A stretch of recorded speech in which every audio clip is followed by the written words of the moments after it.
Welcome back to my channel. And so today I'm going to continue to look at our characters and how to build on the archetypes of the characters, figure out the plot, how you're gonna streamline your story. And this tends to be more for the older children because our picture books, uh, even if we have all of this, it's usually quick and fast. It's usually the main character or the hero of the story. But if you're looking to dive in a little bit deeper, then consider who your hero is going to be.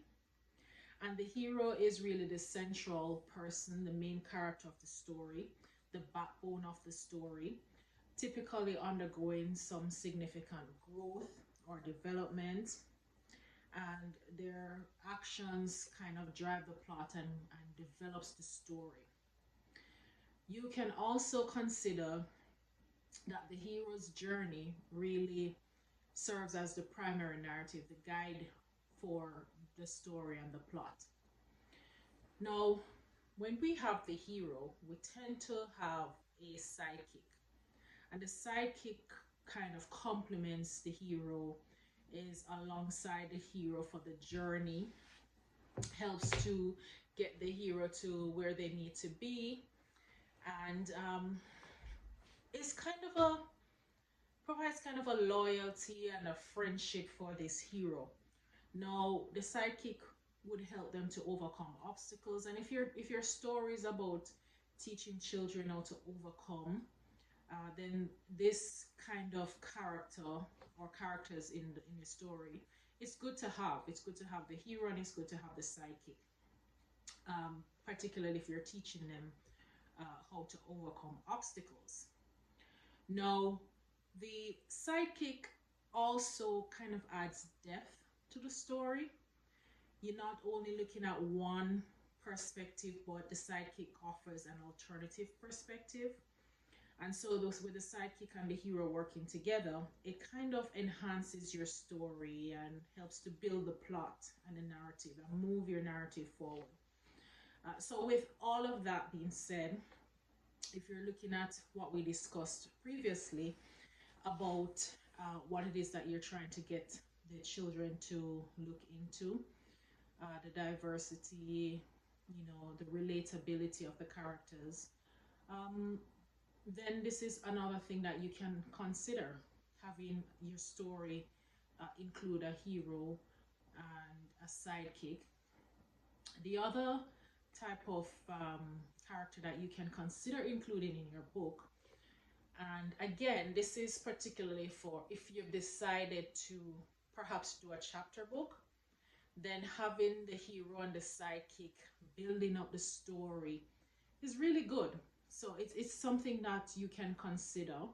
Consider also perhaps including a mentor in the story.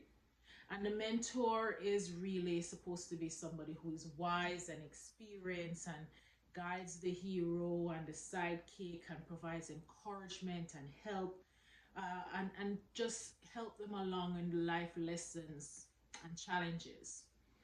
So these are just three of the character types that you can consider when you're building your story. Each of them contribute to the story's presentation and progression in different ways. Working together, they help to move your narrative forward and engage your readers into the hero's journey. Their interactions and conflicts help to create more of a dynamic relationship and really builds and enriches your storytelling.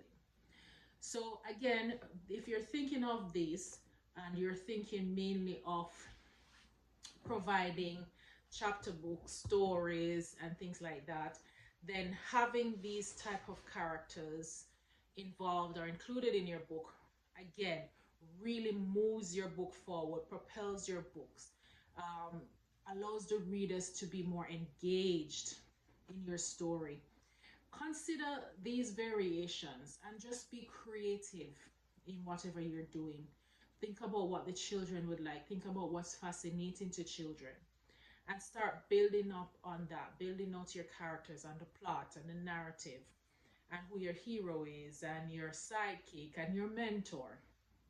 Again, if you're doing picture books, you don't want to have your story being too long that it kind of detracts from the point. But whatever you're doing, make sure if it's for the younger children, you get to the point quickly. Whatever lesson that you're trying to teach, get to the lesson quickly. If you're doing chapter books for the older children, the ages 9 to maybe 12, then your chapters will build on each other. But again, you don't want to have too many chapters, no more than 10 chapters for those older readers, but still considered children. Do your research and figure out what is enticing that age group, what they're interested in, and build your character around that, or tweak it, or just be creative. You know, let everything out and decide what you're gonna do. So I hope this was helpful, and you will be hearing more from me as we go along and on this journey. I would invite you to, wherever you are in your journey, leave your comments below. If you know somebody who is on their writing journey and they're not too sure what to do, comment below, share this video with them, help them to live their purpose and become authors, or whatever it is that they want to do. But share this video, subscribe, tell your friends about it, and help me get this information out to as many people as possible. That's it for me until our next video. So take care.